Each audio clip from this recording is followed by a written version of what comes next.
સાબરકાંઠાથી સાબરકાંઠાના હિંમતનગરના પ્રેમપુર ગામનો બનાવ। પ્રેમપુર ગામે ગોપાલ નમકીનમાંથી મૃત ઉંદર નીકળતા હંગામો।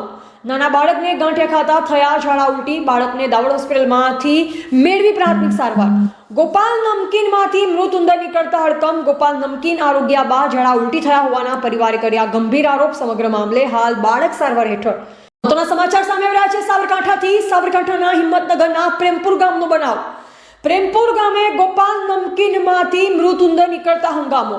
નાના બાળકને ગાંઠિયા ખાતા થયા ઝાડા ઉલટી। બાળકને દાવડ હોસ્પિટલમાંથી મેળવી પ્રાથમિક સારવાર। ગોપાલ નમકીનમાંથી મૃત ઉંદર નીકળતા હડકંપ। ગોપાલ નમકીન આરોગ્ય બાદ ઝાડા ઉલટી થયા હોવાના પરિવારે કર્યા ગંભીર આરોપ। સમગ્ર મામલે હાલ બાળક સારવાર હેઠળ। એવા રાજકમલસિંહ પરમાર, ભારતની અસ્મિતા, સાબરકાંઠા। સ્ટાર્ટ। મારું નામ પટેલ જયમીન કુમાર સુરેશભાઈ, ગામ પ્રેમપુર, તાલુકો હિંમતનગર। કાલે હું એક ગાંઠિયાનું પેકેટ લાવેલા। એક ગાંઠિયાનું પેકેટ આજ રોજ સવારે ફોડ્યું।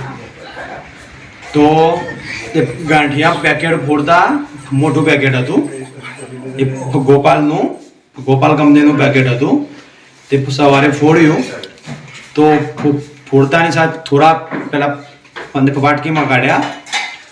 પછી મારી 1 વર્ષની છોકરી અને મારી વાઈફે એક ગાંઠિયા કાઢવા ગયા તો અંદરથી તળે મરેલી ઉંદરી નીકળી। એક નાની ઉંદરી મરેલી અંદર ગાંઠિયાના પેકેટમાંથી નીકળી છે।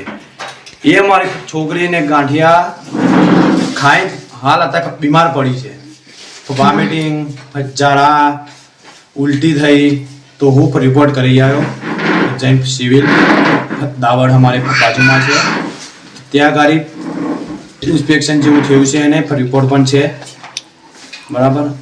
આ રીતે બેદરકારી ગોપાલ કંપનીની આવી છે। તો આ મુદ્દા પર મીડિયા અને ફૂડ સેફ્ટીવાળાને એટલે કહીશ કે આના પર કડક ને કડક કાર્યવાહી થાય।